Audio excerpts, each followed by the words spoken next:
લોકોના મૃતકોના મૃતદેહો પરિવારને સોંપાયા છે અને અત્યાર સુધીમાં કુલ 32 મૃતદેહોના ડીએનએ મેચ થયા છે।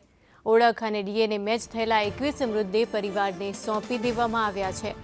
અમદાવાદ અને ખેડાના મૃતકોના મૃતદેહ પરિવારને સોંપાયા છે। વિસનગર અને વડોદરાના મૃતકોના મૃતદેહ પણ પરિવારને સોંપી દેવામાં આવ્યા છે।